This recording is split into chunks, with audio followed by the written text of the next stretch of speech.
Assalamualaikum warahmatullahi wabarakatuh. Bagaimana kabarnya anak-anakku? Kali ini kita ketemu lagi dalam pembelajaran ekonomi. Kita tetap membahas akuntansi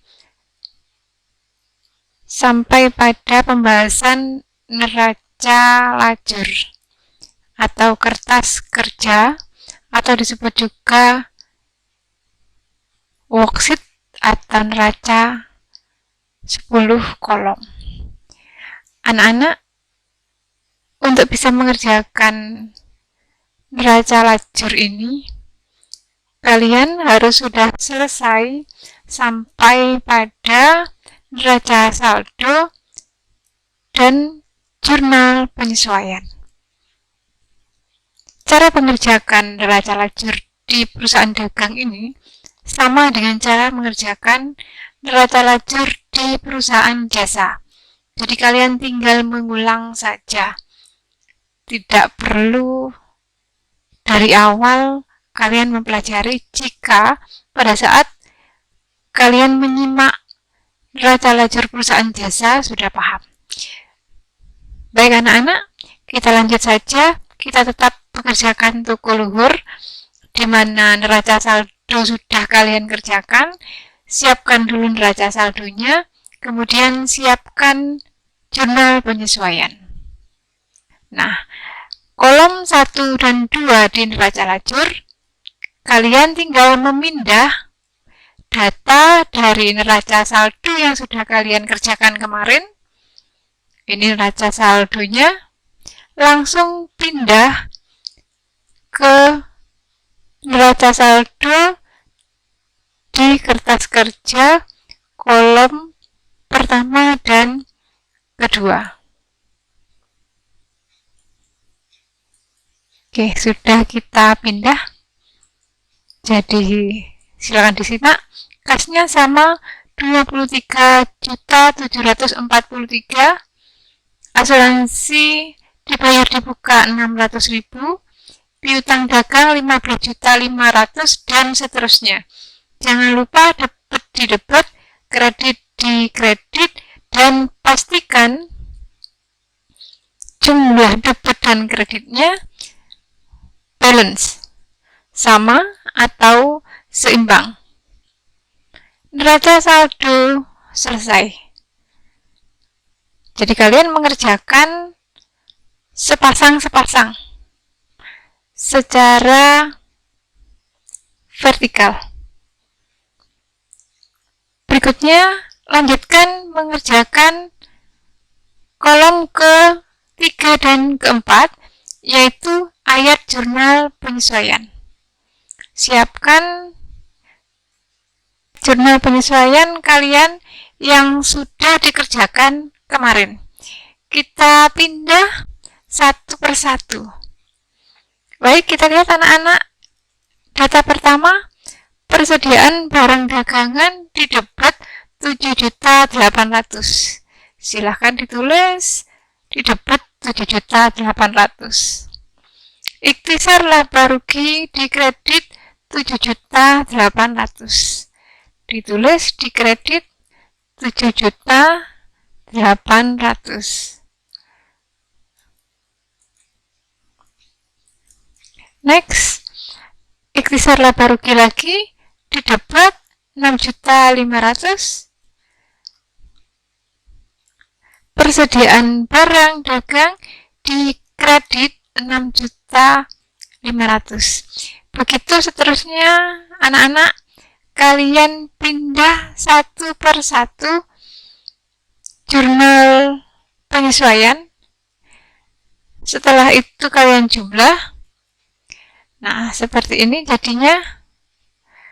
Oke. Kas 50.000, ada penyesuaian 50.000 di kredit. Asuransi dibayar di muka di kredit 150.000. Piutang dagang tidak pengaruh. Persediaan barang dagang didapat 7.800.000, di kredit 6.500.000. Perlengkapan kantor di kredit 750. Sewa dibayar di muka di kredit 100. Akumulasi penyusutan peralatan toko di kredit 30. Akumulasi penyusutan kendaraan di kredit 1.250.000.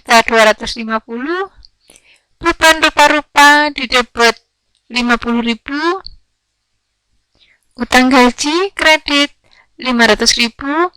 Utang bunga kredit 250.000. Ikhtisar laba rugi debit 6,5 juta dan di kredit 7.800.000. Gaji bagian penjualan di debit 500.000. Beban perlengkapan kantor di debit 750.000. Beban sewa debit 100.000. Beban asuransi debit 150.000. Beban bunga debit 250.000. Beban penyusutan peralatan toko debit 30.000. Beban penyusutan kendaraan debit 1.250.000. Kemudian dijumlah. Debit kredit jumlahnya harus sama. Kolom 1 sampai 4 selesai. Kita lanjutkan ke kolom ke-5 dan 6. Yaitu neraca saldo disesuaikan. Bagaimana caranya? Caranya adalah data neraca saldo disesuaikan dengan data ayat jurnal penyesuaian. Kita lihat kas.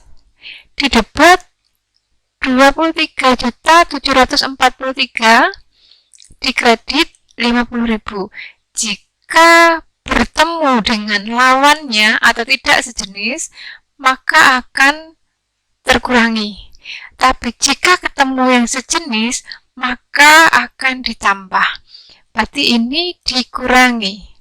Sehingga jumlah kasnya 23.693.000. Asuransi dibayar di muka juga dikurangi. 600 kurangi 150 menjadi 450. Piutang dagangnya tetap. Persediaan barang dagang silahkan ditulis karena debitnya 6.500.000, kreditnya 6.500.000, maka kosong. Ditulis lagi ayat jurnal penyesuaian 7.800.000, maka yang ditulis di neraca saldo disesuaikan adalah 7.800.000. Perlengkapan kantor sewa dibayar di muka. Oke, perlengkapan kantor tinggal 100. Sewa dibayar di muka tinggal 1.100.000. Dan seterusnya, anak-anak kalian sesuaikan satu per satu. Kemudian dijumlah. Oke, kita lihat satu-satu. Nah, kita tadi sampai di sewa dibayar di muka tinggal 1.100.000. Peralatan toko tinggal mindah 1.500.000. Akumulasi penyusutan peralatan toko menjadi 230.000. Kendaraan tetap 25 juta. Akumulasi penyusutan kendaraan menjadi 4.250.000, berasal dari 3 juta tambah 1.250.000. Peralatan kantor tetap 1.500.000. Utang bank tetap. Utang dagang tetap. Modal Tuan Vito juga tetap 40 juta. Price Tuan Vito juga tetap 1.750.000. Penjualan tetap 15.300.000. Potongan penjualan tetap 257. Retur penjualan tetap 200.000. Pembelian tetap 8 juta.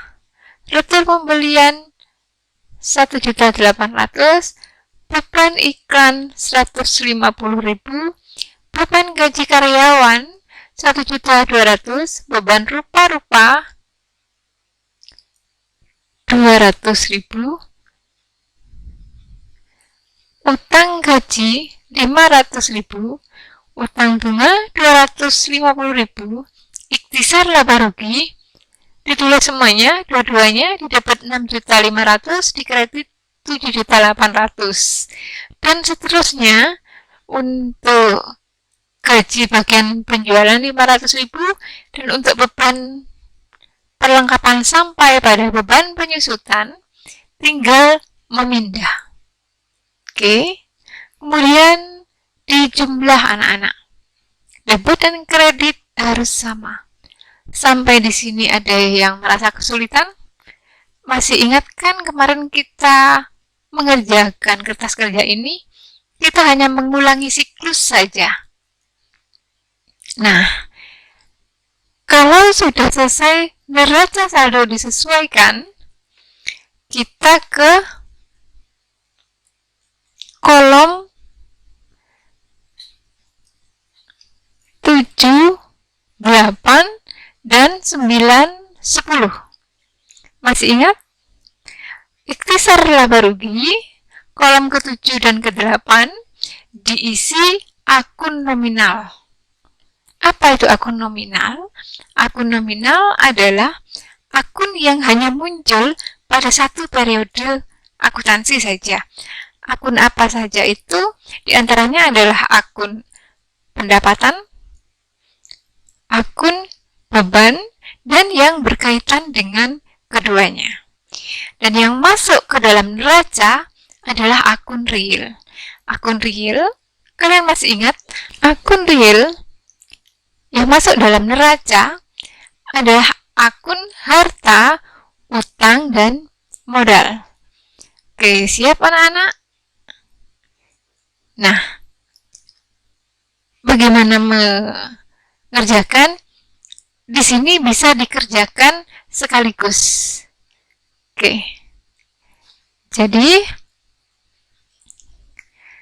kas karena akun real masuk di neraca.